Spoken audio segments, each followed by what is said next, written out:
On en parlait hier, Manuel Valls était en visite aujourd'hui au Salon des entrepreneurs à Paris. Le Premier ministre a annoncé un nouveau dispositif d'investissement en faveur des start-up. L'Île-de-France est la région qui crée le plus d'entreprises innovantes, 20 000 rien que dans le secteur informatique. Exemple à Versailles avec Antoine Marguet et Jean-Yves Blanc. À 5 ans, Matrix est déjà une grande plante. C'est l'une de ces start-up informatiques qui a poussé rapidement à Versailles. On a commencé à 3 personnes.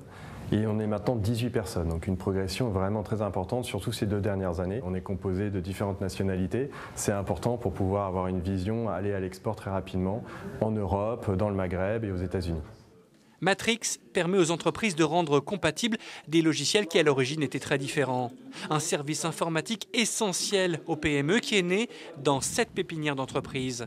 Désormais, sur les 30 sociétés qui grandissent ici, les startups digitales sont majoritaires. Ce sont des entreprises quand même qui sont très tendances, qui sont vraiment dans l'air du temps, qui sont en général des entreprises qui ont de l'avenir, qui sont assez porteuses de création d'emplois. Des loyers abordables, le très haut débit à tous les étages, la pépinière d'entreprise est un cocon idéal pour ces jeunes startups qui se développent très vite. On se sent plus dans un esprit de développement, de croissance, il y a plus une dynamique inter-entreprise.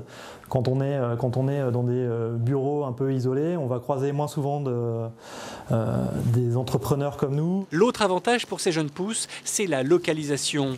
Pour les clients potentiels et notamment à l'international, Versailles reste un symbole fort de la France. On est à 15 minutes de Paris et c'est une marque mondiale, donc il faut vraiment continuer à l'exploiter. Et nous, sur le business, on l'exploite du mieux qu'on le peut. Cette année, Matrix a réalisé 1 million d'euros de chiffre d'affaires et espère multiplier ce nombre par 15 en 5 ans. De quoi faire de cette petite start-up un des grands noms de l'économie digitale de demain.